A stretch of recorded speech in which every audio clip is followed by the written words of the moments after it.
in Australia now at the Australian National University. Thank you for joining this webinar event. I am joined by a fantastic panel and I'm going to ask each of them to speak in turn. But to set the context, in Australia, in the UK, in many parts of the world, there seems to be a new, renewed focus on gender-based violence. In the UK, women took to the streets in the aftermath of the murder of Sarah Everard. In Australia, our community debate and our national politics has been completely transfixed by a set of very distressing scandals in Australian Parliament House, initiated when a young woman of courage, Brittany Higgins, stepped forward and told the story about how she was raped in Australian Parliament House at the time she was serving as a ministerial staffer, and the person who attacked her was also a ministerial staffer. Around the world, in many ways, others too are sharing their stories of gender-based violence.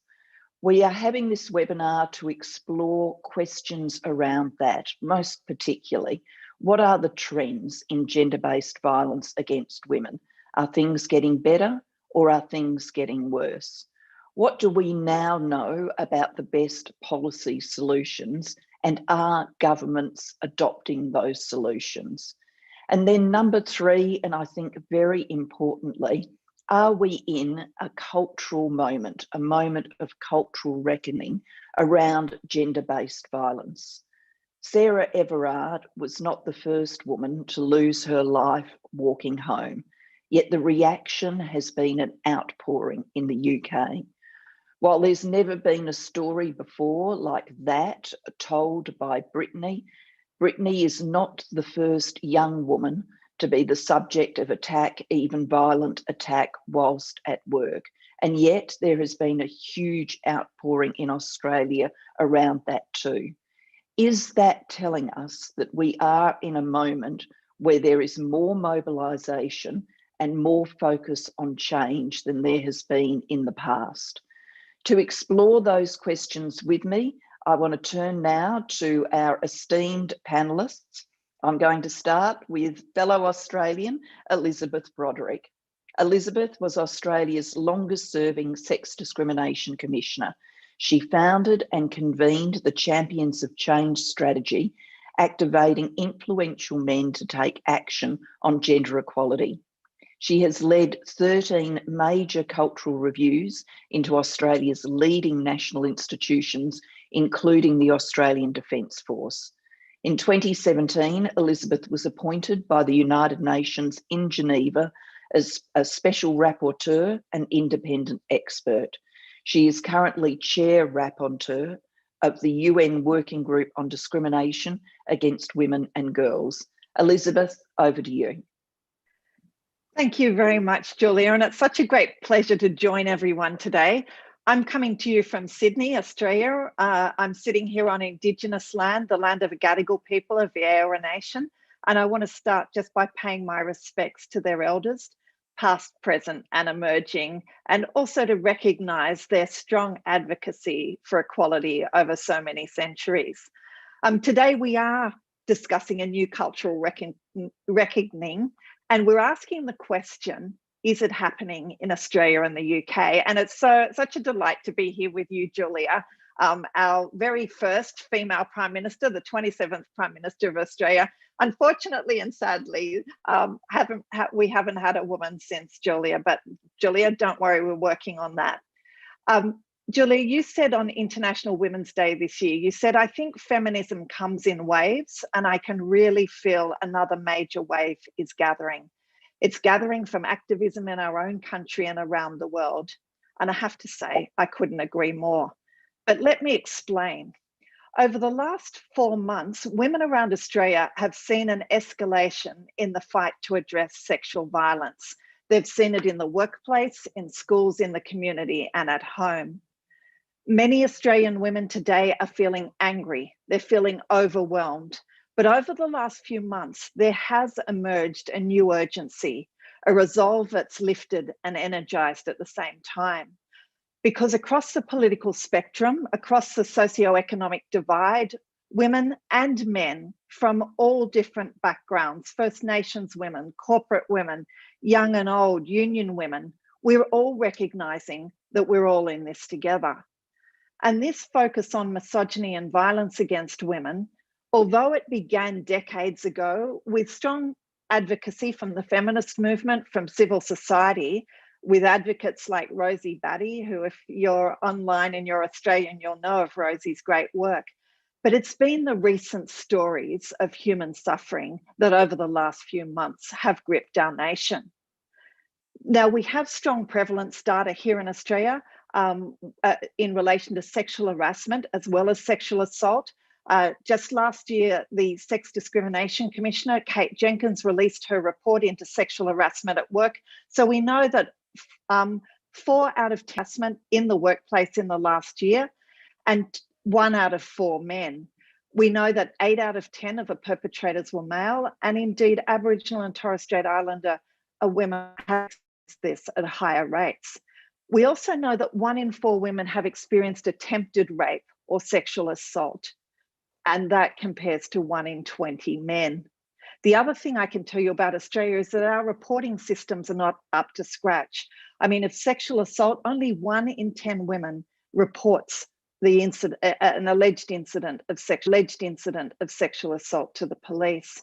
So Kate, armed with all this data, made some 55 recommendations last year, but we've seen limited government response. It seemed up until a few months ago that her vital report and recommendations had been shelved. But that all shifted because on January the 25th this year, a young woman named Grace Tame from Tasmania, a little island down the bottom of Australia, which also happens to be my birthplace, she became our Australian of the Year. Grace told the story of how at school she'd been subjected to years of grooming and sexual abuse by her maths teacher, the very person she'd gone to for advice when she was struggling at home. And together with others, she'd campaigned to change the law in Tasmania, which up until just last year had prevented women from telling their own stories of abuse in their own words at a time of their own choosing. So on that fateful day, on the 25th of January, what we call Australia Day, in her address to the nation, Grace said, "When we share, we heal. I remember my abuser saying, 'Don't tell anybody.' I remember him saying, 'Don't make a sound.' Well, he can hear me now, using my voice amongst a growing chorus of voices that will not be silenced." And it was this call that set off a string of events, including Brittany Higgins, who came forward a month later to tell her story of rape allegedly perpetrated against her in the ministerial offices in Parliament House. Not only that, shortly thereafter, another 3 women came forward to tell their stories of alleged sexual abuse by that same perpetrator. And shortly thereafter, a beautiful young woman called Chanel Contos, a woman from a prestigious Sydney girls' school, detailed on her Instagram page her story of sexual assault as a 13-year-old schoolgirl. Within weeks, there were more than 5,000 direct testimonies of sexual assault written by young women on Chanel's Instagram feed. And even today, more and more are coming in every day. These stories have ignited a movement which has seen several members of the Australian Parliament, including the Attorney General, accused of sexual assault, rape, and workplace harassment. This movement has rocked the most senior levels of business and politics. We've seen mass demonstrations held across Australia calling for legislative and systematic change. So what do all these truth tellers have in common? Are they part of a new movement, a new cultural reckoning? Well, these truth tellers are all young women. What we're seeing in Australia today is part of a global movement of young women's activism, young women speaking truth to power, telling their stories and demanding change. So today, in the middle of a global pandemic with inequality deepening in every region of the world, we stand also at a place of new opportunity, a place where we're witnessing new and creative forms of civic participation and action. And as I've described, much of that activism is being led by young women and girls. So yes, I do believe we are in a moment of cultural reckoning, and I also believe it can't come fast enough. Thank you. Thank you very much, Elizabeth, and thank you for sharing so powerfully the words and attitudes of the Australian truth tellers. I'm sure that many Australians have resonated with those words, but for people watching in the UK, some of that material would be very new to them. So it's important that it's shared, vital that it's shared. I want to turn now to Farah Nazir. Farah is CEO of the Women's Aid Federation of England. She's been a charity executive with over 20 years of director level experience. She's worked on women's rights and gender issues for most of her career. She's committed to feminist principles of leadership, and she's put those into action as a local authority councillor for almost a decade, working on local service provision, health, environment and accountability. Farah previously worked for Bond, the UK membership organisation for NGOs working on international issues. Farah, over to you. Thank you very much for joining us. Thank you, Julia and colleagues. I'm delighted to be here. This session couldn't come at a more critical moment to examine our responses to violence against women and how we can drive change. I completely endorse and agree with everything that Elizabeth had said. So perhaps to start at that point of sort of critical interest and moment, the recent death of Sarah Everard has sparked national outrage and an outpouring of grief and a conversation about the pervasiveness of male violence in our society here in the UK. From women experiencing coercive control in their relationships to girls being sexually harassed at school, as we've seen via Everyone's Invited, which seems to be something quite parallel to the Instagram piece that Elizabeth described. Hundreds of thousands of women are marking their experiences as young girls through that mechanism, to their experiences of sexual harassment on the street. We know the experiences of rape, forced marriage, so-called honour-based abuse. These crimes very much driven by men's power and control over women. What was particularly, I think, disturbing for many of us when reading and understanding the context around Sarah Everard's death was the further form of deep discrimination that became undeniable with the absence, or if you like, underreporting of other women who'd had their lives taken. Nicole Smallman, Bieber Henry, Joy Morgan, Gillian Grant, Natasha Wilde, and others. Many of these women's names didn't make the headlines, almost certainly because of the discrimination they face on the basis of race, ethnicity, disability, and other forms of inequality. And I think that really just brings home the additional discrimination and hardship for women who are intersectional when it comes to being heard and seeking justice. And at Women's Aid, we were deeply concerned about the UK government's immediate response to these murders. A fund was proposed to increase street lighting and CCTV. This fund does nothing to tackle the deep-seated attitudes that drive these forms of violence and abuse, nor do they support women to seek redress. And frankly, it's an insult to women experiencing violence and abuse. What was additionally quite telling about it was that this was the government's response. This is the way that they thought that violence could be addressed. So to your first answer, to your first question, Julia, I think whether our policies are working or not is probably a no in terms of what our starting place seems to be. I want to take a moment to focus specifically on domestic abuse and a bit about Women's Aid. Women's Aid Federation of England, for those of you who are not aware of us, we are a national charity operating across England, and we focus specifically on ending domestic abuse for women and children. And we define domestic abuse as an incident or pattern of incidents of controlling, coercive, threatening, degrading, violent behaviour, including sexual violence, the majority of cases by a partner or ex-partner, but also by a family member or carer. It's very common. In the vast majority of cases, it's experienced by women and perpetrated by men. Domestic abuse is the most prevalent form of violence against women in the UK, and the scale is staggering. We know that we know recorded figures are at 1.6 million women experiencing domestic abuse. It costs our society 66 billion every year. 1 in 5 women, 20% of all women, have experienced some type of sexual assault since the age of 16. And a recent survey here in the UK found that 97% of young women aged 18 to 24 have experienced sexual harassment. So an equally unfortunate picture to the one presented by Elizabeth for the UK.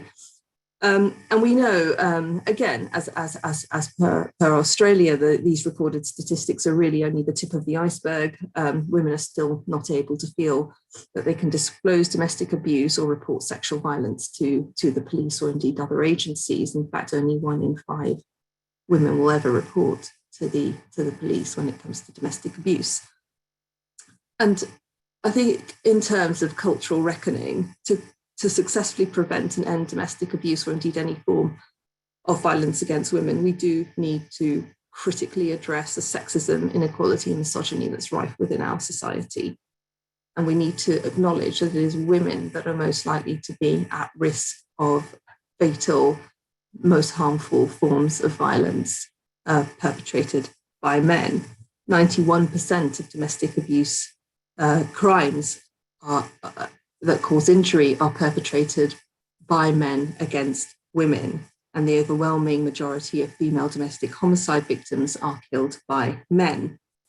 Set against this disturbing context, it's deeply regrettable to see that prosecution rates are falling. The criminal justice system, as we all sort of expect and would hope, should be about protecting victims and guaranteeing justice and bringing perpetrators to account. However, all too often, this whole system is failing survivors, these brave survivors who bring their cases to justice, to seek justice. And, you know, of the 1.2 million cases that were reported to the police in 2019 to 2020, only 4% of these cases saw completed prosecutions, which again begs the question of how seriously are we taking this as a society, and how well are our institutions geared towards addressing BORG and domestic abuse, and how important is it to our leaders and our politicians. In terms of government response, to perhaps start on a more positive note, we did in fact see royal assent of the Domestic Abuse Act last week, which is a really positive step forward. We've seen real results, which I think will mean a lot to women in the UK, but also perhaps set some precedents and templates more globally. So we've seen strengthened family courts, recognition of as children as victims in their own right, a guarantee that survivors escaping domestic abuse will have priority housing, and a local duty to fund accommodation for women escaping domestic abuse. However, we see significant gaps in the legislation as well. We cannot afford to be too cozy about it. We've seen an absence of support for migrant women. They're not guaranteed these same protections, and the pro-contact nature of family courts, which government knows causes harm to survivors of domestic abuse, has failed to be changed through this act. And another critical omission, I think that this almost goes to the heart of the way that government and policy perceptions respond to VORG, to violence against women and girls, is that the word refuge, and particularly women's refuge, is not mentioned at all in the Act, an act that's supposed to protect the survivors of domestic abuse, the majority of whom are women. And this sort of brings me to another point, which I think is deeply worrying, the concept and the idea of gender neutrality, which is increasingly dominant in the discourse when it comes to addressing domestic abuse. Domestic abuse, and in fact, violence against women and girls is not gender neutral by definition. However, why governments seem to want to default to this is completely beyond me, other than to think that, again, they are not centering women and girls and the evidence through their policy making. Certainly in the 9 weeks that I've been at Women's Aid, since I took up the role, I've seen leaders of local authorities openly mock murders of women on social media, feeling they can do so with impunity. I've seen the word women removed from local domestic abuse strategies. It's quite a revelation when you look into how policymakers, leaders, and funders think about women and ending Borg. And I think to your question, the next question, Julia, that you pose us on, is there a moment of reckoning? I think my perspective is I certainly hope so. It certainly feels like a moment, but I think it will take our sector and women globally to really propel and drive forward this movement. It's not going to happen on its own. And I think that the powers that be seem to want to dispatch us off with CCTV and a few more plain clothes police officers and a few more street lamps. And we won't be tolerating that. But I think we need to unite as a movement and really propel and build on this crest to drive policy change and shift societal norms. Thank you. Thank you very much. Thank you for that contribution and that perspective. I'm going to turn now to our final panelist, to Liz Kelly. Liz is a professor of sexualised violence, and she's also director of the Child and Woman Abuse Studies Unit and holds the Roddick Chair on Violence Against Women. She's been active in the field of violence against women and children for 40 years. She is the author of Surviving Sexual Violence, which established the concept of a continuum of violence. And she's also the author of over 100 book chapters and journal articles. In 2000, Liz was awarded a CBE in the New Year's Honours List for services combating violence against women and children. Liz, over to you. Thank you, Julia. And thank you for the invitation to think with everybody today. And I want to think as a long-memoried woman. I think we've been in moments like this before a number of times. We've been rocked by revelations about high-profile men, or by research or events that have revealed the scale of violence against women and girls, either in general or in particular spaces. And I think only time will tell whether this heralds a real and sustained shift.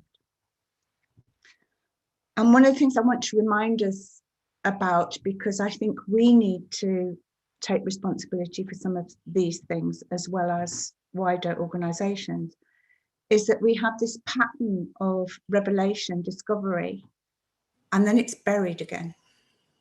And we see it most clearly in relation to child sexual abuse, this process of discovery, burying, rediscovery, reburying.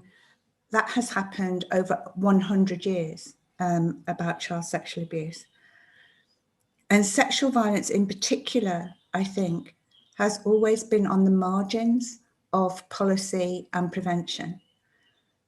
Governments and organisations have found it much easier to address domestic violence. It has had much more investment and also much more innovation in ways of responding. And I think there are a number of traps or missteps that I want us to think about together that we need to be aware of. And I think sometimes these are part of that process of discovery and burying. One of them is that you have to create something new. So with child sexual abuse, the fact that we recognised it in the family wasn't enough. So then we went to look at sexual abuse rings. Then we went to look at child abuse images. Then we went to look at sexual exploitation. And in each particular time, one form and or context was visible and the rest was invisible. I compare it to a clock face where there's a shadow over, and somehow we've got to find a way to hold everything in vision at the same time. There's a push to find new language, or to find language that draws attention to what it is we're trying to make visible. And I think misogyny and hate crime, arguably, are that. I don't think all violence against women and girls is motivated by hate. I think some of it is, certainly, but if we focus only on that, we're again reproducing this idea that only some of what we need to care about is in the frame. Most sexual harassment at work is not motivated by hate. It's motivated by entitlement, by seeing women as less than, by seeing them as available to men to establish their masculinity through. And if we focus only on hate, we're not going to be able to speak to that behaviour. Another thing, I think, this idea of toxic masculinity, as if traditional masculinity is absolutely fine. We don't have a problem with that. So I think I want us to think about the language that we use and what it makes visible and what it pushes to the margins. And the other thing I think is really complicated for us is this demand that we demonstrate the harm of what's done to us. It has to be trauma for it to matter. And I've always thought that the most important thing about the whole continuum of violence, it's not just about safety, it's about our freedom. The reality and threat of violence limits women's space for action, as I call it, and it limits it in all sorts of ways. We all know the ways in which it limits our behaviour, and the work that we have to do in order to not be limited by it. The work we have to do, the safety work we have to do in order to not be confined in traditional female spaces. So I think violence against women is made possible by conducive contexts, and culture's a part of that. But if we really want to prevent it, one of the things I think we need to do is to do much more work on what precisely is it about this context that makes it conducive to violence? What is it that we need to change?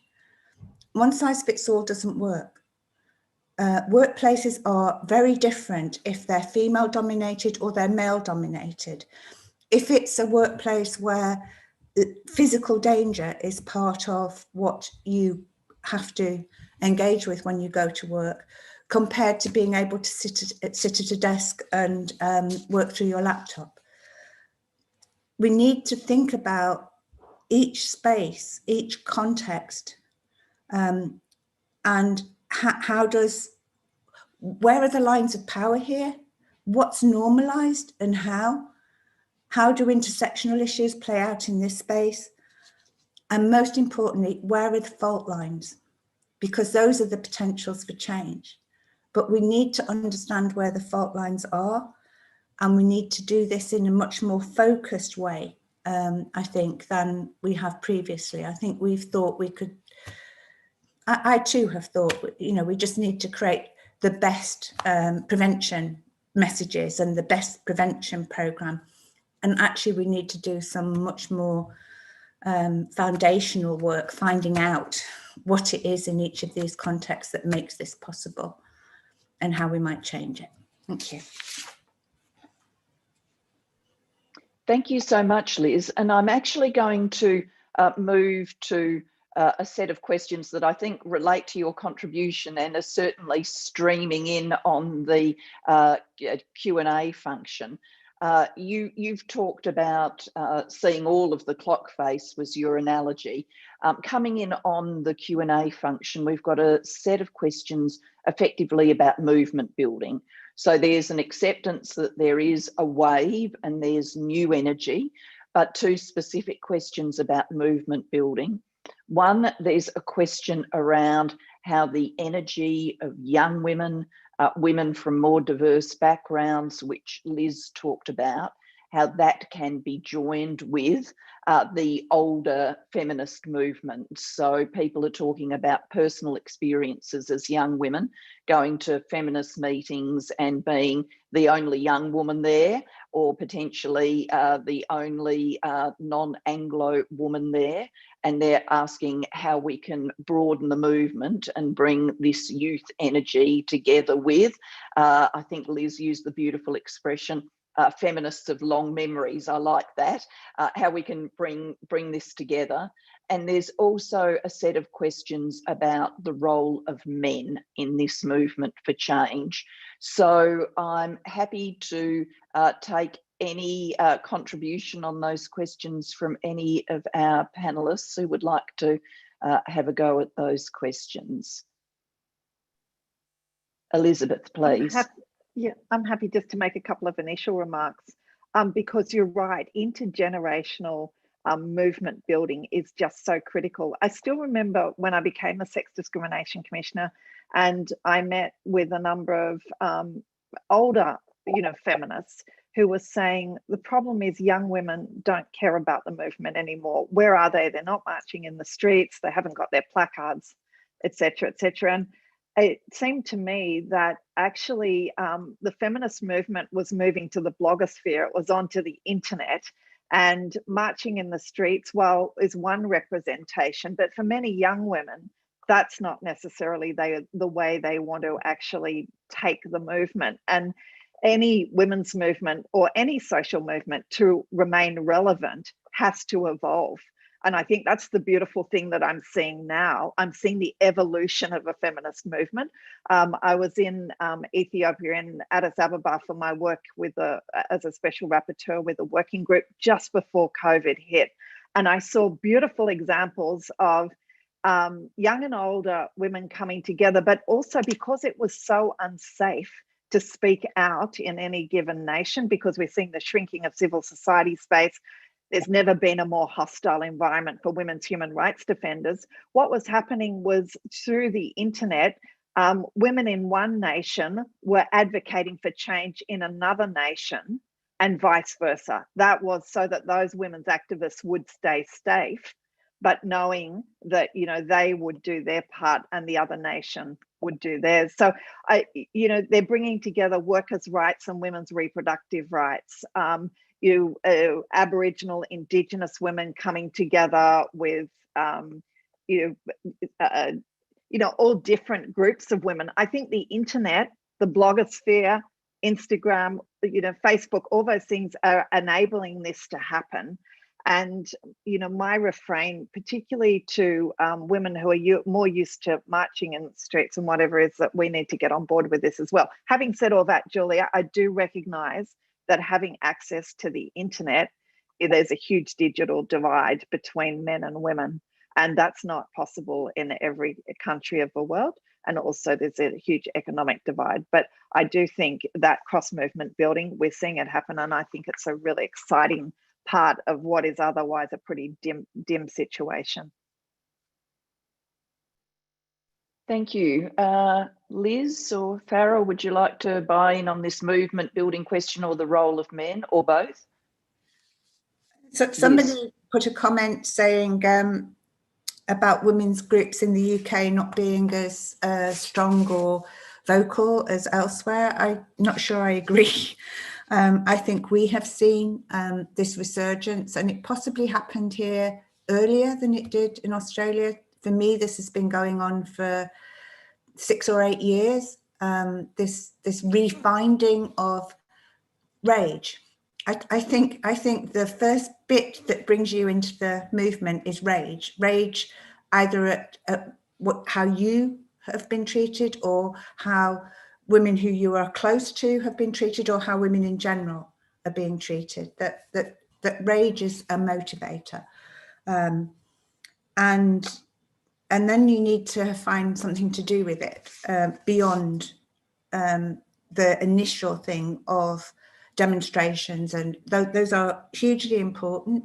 And but actually if we're going to create change, we need to learn, as I did as a young woman, how to be strategic. I still go on demonstrations, but I also want to be able to achieve to feel like I've achieved something other than just be consumed by anger. In relation to men, I think it's so fascinating the way this question has come up so many times, as if men have no idea what they might do, what they could do, what they ought to do. I think there are a minority of men who've known that and have organised and who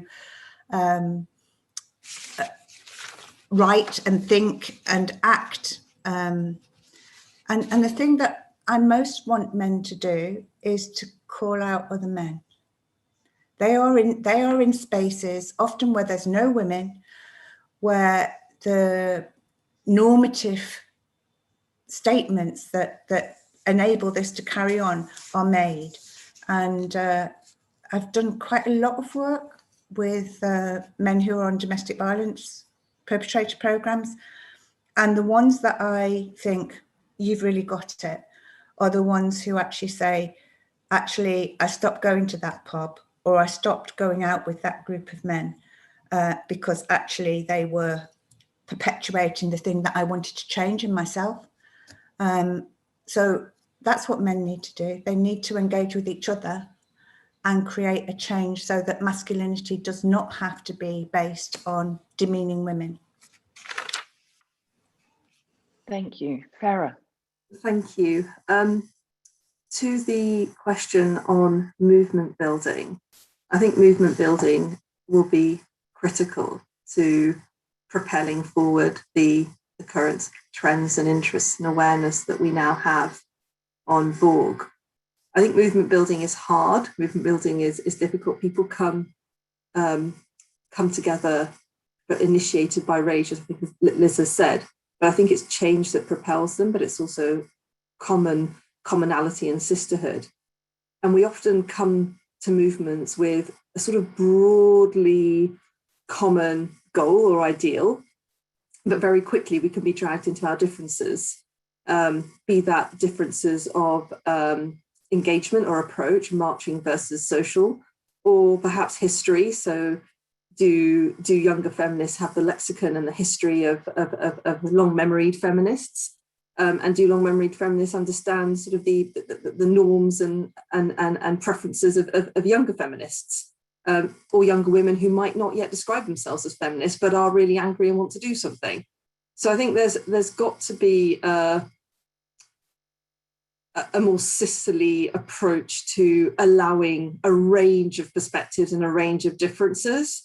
Recognizing the goal for change is really out there and not within the sisterhood. And I think we have to do more as organizers, as individuals in positions where we can convene to support those spaces. And I'd call on anyone listening who is in one of those positions. I mean, we all are on the panel, but there will be others who are in the audience today, to really create those spaces for flexibility and really have our eye focused on the ultimate goal, which is about cultural shift and moving norms, and to be strategic. I mean, I was really inspired by Elizabeth, but I'm also very cynical about moments, because I think moments, they come and they go. And certainly in the UK context, we've got, like many other contexts, we've got the COVID recovery, we've got potential economic decline, we've got Brexit here in the UK. These things could overtake very easily this moment. So it's very much up to us to really take command of this and drive it forward, but do so as inclusively as possible. We don't want to lose women on the way. And I think it is about thinking strategically. What can you achieve? What can we achieve this year? What can we achieve next year? What can we come together on? And allowing for those sort of differences. Thank you very much. We've had this series of questions at the sort of big movement building end, but we've also got a fantastic question which raises issues from the individual end. So I'm going to read it. My question is, in these types of forums, listening to amazing, strong and powerful women, it is refreshing.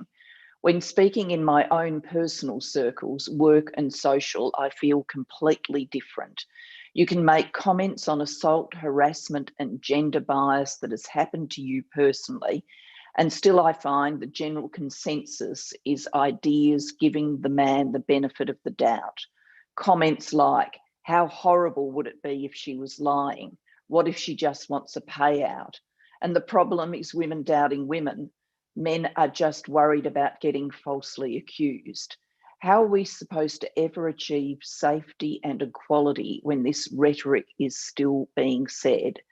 How are you supposed to speak for women in situations of abuse when they aren't given the same understandings as men?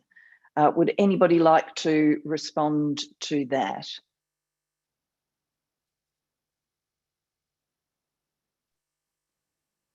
I mean, look, I'm happy to, if no one else is jumping in, I'm very happy for anyone else, because I couldn't agree more with that comment.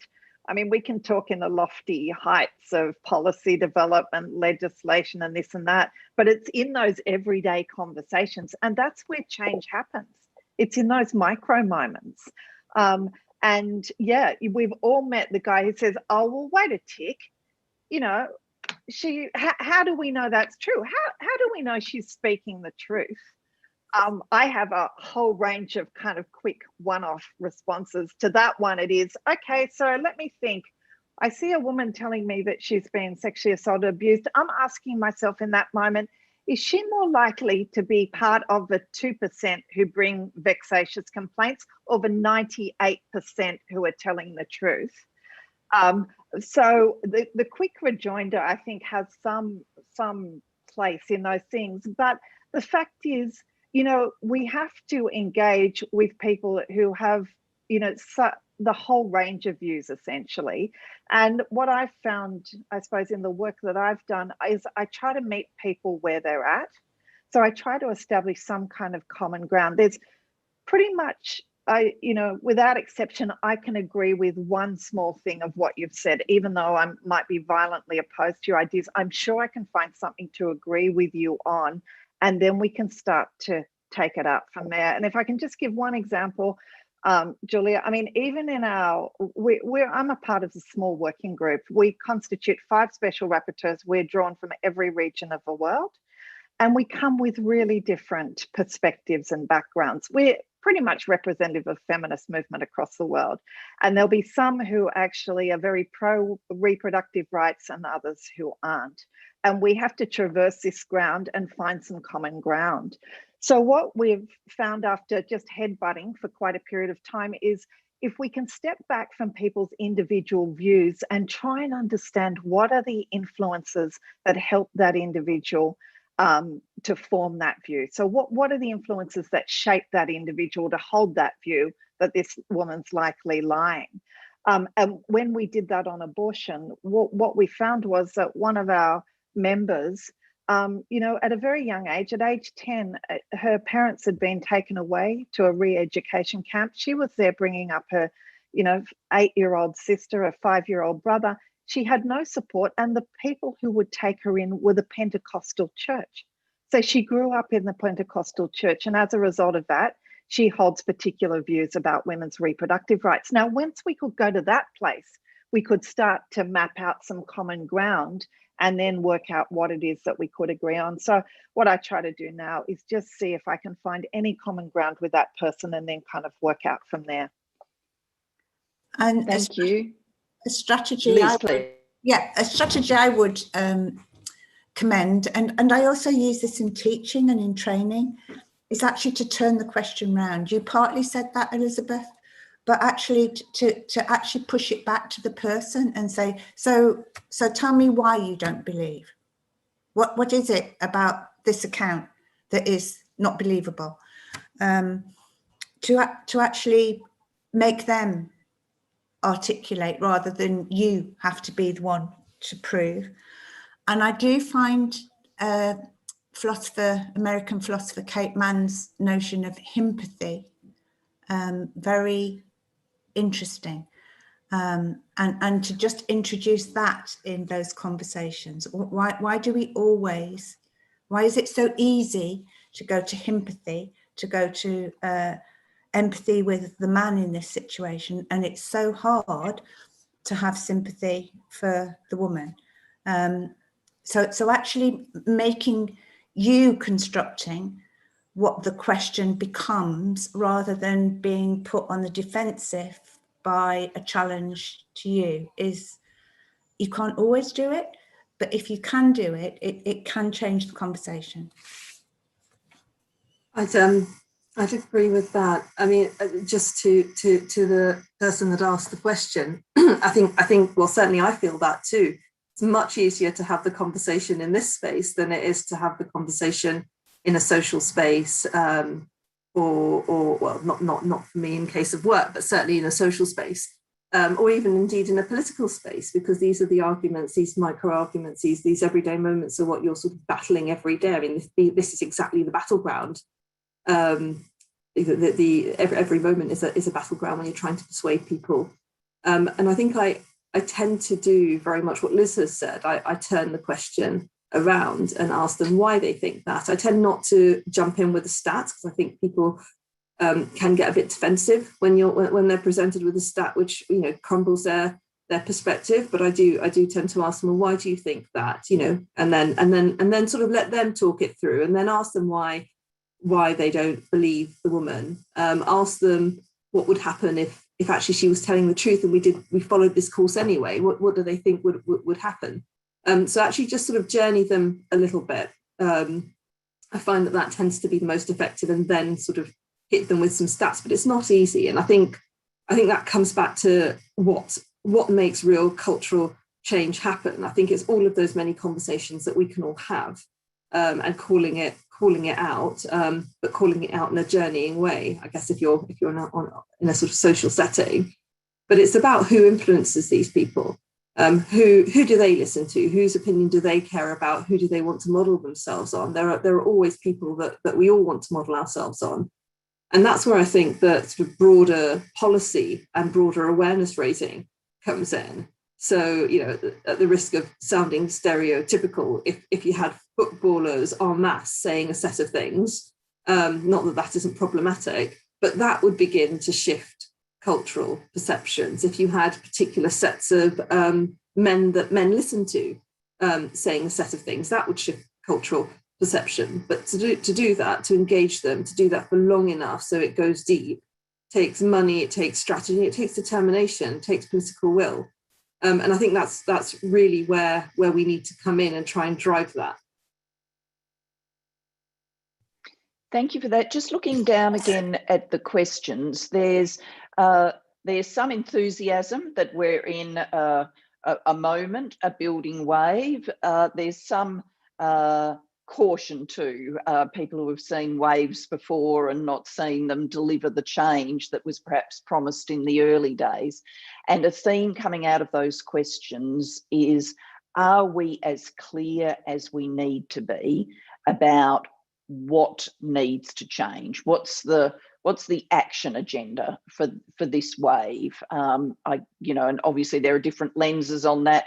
People are saying, what should government do? What should business do? What should communities do?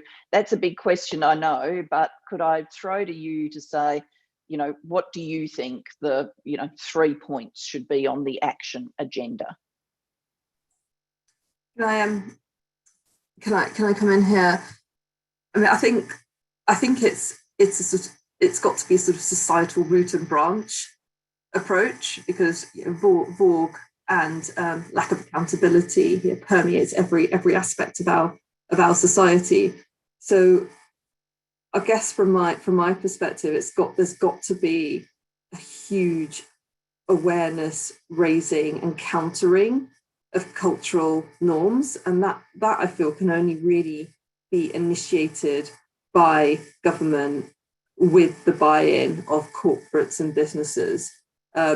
And we have seen big campaigns that change societal norms before and make things that are currently sort of broadly acceptable unacceptable. And it doesn't matter. It doesn't mean they won't happen, but it makes it less acceptable that they do happen. but you know, that takes a lot of political will. You know, you're talking about sort of the big health campaigns of the 80s, say, on the big things that change the way we view societal ills. So I think there's something there about really engaging with the way that we think as a society, and that permeates across all of our cultural institutions, and what's allowed and what isn't allowed, and what's challenged and what isn't challenged. So I think there's something there, and then I think there's got to be something done around the way that our services and institutions that hold policy and law and deliver policy and law operate, and the norms by which they abide, be it the courts or the way that the police behave or the way that violence against women, domestic abuse, these issues are taught about and spoken about in schools, and at what point. So I think there's something there about the actual services and the framework, the societal infrastructure, if you like, that we all engage with. And I think the third is about movement building piece that we talked about earlier. Unless we can come together as a movement to try and propel these other two pieces, I don't think that it'll happen by itself. I don't think it's strong enough. I don't think this peak is anywhere near as high as it needs to be without us sort of tipping it over the edge. So I think that in inverse order, if you like, these are the things that I feel very strongly need to happen, and they're long-term goals. But I think change does propel movement, so we need to begin to see things shift. But we're very much at the centre of that. Thank you, Elizabeth or Liz.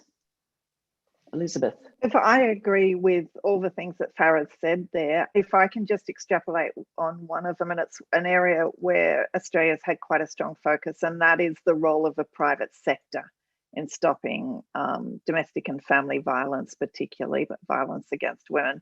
So recognising that domestic and family violence is not a private matter. So no harm at home, no harm at work. They're part of a single continuum. And if you didn't believe that before COVID, you certainly need to believe it now, because your home has become my workplace in a sense. So any violence that's happening in your home is very much part of our picture now. And I think just looking at what the responsibility of a private sector there is not just to support women who are survivors of domestic and family violence, for example, but also to start to understand what is an appropriate organisational response to perpetrators of domestic and family violence, sexual violence. And we've just started to put our toe into that area. There's not a whole lot of research around there, but we've kind of gone from a view which was, well, any one of our employees, and all our large organisations will have perpetrators as well as survivors, that they should immediately be exited from the organisation. Now, the whole problem with that is often they're the single source of income into the family, and exiting them actually just leads to an exacerbation of the violence in the household. So we've now taken a very different view. The organisational response needs to put the safety of that woman first and foremost in their response. And then, to the extent that perpetrators of violence against women want to shift and change to support that person to actually do that, whilst also holding them accountable. So I think what we've seen is that the private sector, together with government, because it is government's responsibility, but they need to have a greater role. And in fact, it's not until every part of our community, whether it be the union movement, private sector, government, community sector, everyone coming on board, that's what's going to reduce the levels of violence against women in any country. Thank you. Liz.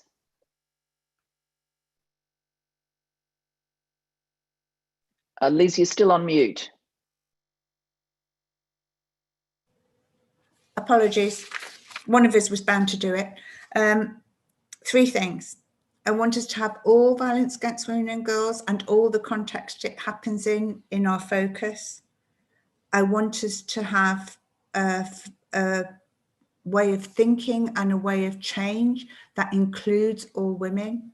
Too often we have the default white, able-bodied, young woman in our sights. And I want us to think about ways that we can decrease the space for action of perpetrators. That's a way of changing the culture. If we only think about criminal justice, we're never going to get close to any kind of change, because so few cases, we've already heard, go that route. But actually what we need to be thinking about is what is it in these contexts that makes it possible for men to behave like this and get away with it? What can we do in these contexts to narrow that space so that there's social sanctions for their behavior, so that it no longer becomes acceptable to behave like that? And the last thing, fourth thing, we ought to think about survivors as change makers. I think they have become framed as service users or beneficiaries or whatever language. And I think we need to think much more about how much of the movement is a movement of survivors. We only have a very limited time left, 4 minutes in fact, so I'm going to go to each of you for a 1 minute answer to this question, which I think is a great one to end on. What can each of us do to make sure that policy and public attention remains on these issues and that this moment is a catalyst for real change? What can each of the people tuned in today, or people in their circle, what can they individually do? Can I go through quickly for a 1 minute answer? Elizabeth? I mean, I think we need to keep this conversation going. So, look, of course, people will have different levels of power and influence. To the extent they're in circles of, political circles or whatever, they need to be hard, lobbying hard for change. But if I talk about every one of us in our families, in our communities, in our workplaces, we have to keep this conversation going, and we have to model respectful behavior. I mean, I think I always say that, human rights starts at home. So how am I walking in the world? How am I modeling the behavior? Starting there, but then making sure that I'm always talking about it. I mean, whatever, setting I find myself in, and also encouraging others to do similarly, and particularly men. I mean, it's men taking this message to other men that's going to shift a lot of the problems that we see. So it's men stepping up, and probably my biggest contribution to this will not be my body of work, but it'll be raising a son who fundamentally believes that respect and equality is the only path. That's what I'll leave for the world. Thank you. It's a bit of a work in progress, I should say, right up front. Farah. Thank you, Julia. Actually, I would have said exactly the same as Elizabeth. I think it is about keeping the conversation going. It's about talking to everybody that you possibly feel able to talk to. There are lots of organisations out there who are running petitions, campaigns, and they are different. Some of them are very, very enraged. Others are more civil, if you like, for want of a better description. Choose your organisation and get involved. The more women that continue to be part of the conversation, the harder it is for that conversation to be allowed to wither away. And much like Elizabeth, absolutely, raise your sons to think about this and raise your daughters to think about it. Certainly, my son is now a champion and an advocate. So. And is trying to engage with other men at his age. He's 21, so I think it's very much a case of passing on these messages. I think it's also about supporting your female politicians, because unless we have women who feel safe in greater numbers and in positions of political authority, it's very difficult to get pro-women, women-centred policies. And I certainly know from being in politics for a decade myself how toxic and difficult it is. So, support them, write to them, show them your support. That's something that you can do in addition to supporting organisations and making your voice heard. Thank you. Thank you. And Liz, last word. That's a bit of a responsibility. I would say think about the spaces that you're in and which ones you can have an influence in. It's really important to discover your own voice, the message that you want to convey. Sometimes getting involved in spats on Twitter is not a good idea. It's much better to have your own message, a positive message, and try and get support for that. And I think one of the things that I think is really, really important, we all need to keep on learning and thinking. We discover more things. We have to backtrack a little bit, unpick some of our tapestry and stitch it again. And I think we all need to be open to that as well, that we're never there. We're in movement on the way somewhere, and that to be on, to use your analogy, Farah, to be on that journey and be on that journey with others. Thank you very much. Thank you to the panelists for those insightful final contributions about action that people can take, but for all of your contributions today. This has been an important and terrific conversation, enriched by your perspectives. So thank you for joining me, and thank you to everybody who has got online to participate today. Please stay in touch through the Global Institute for Women's Leaders.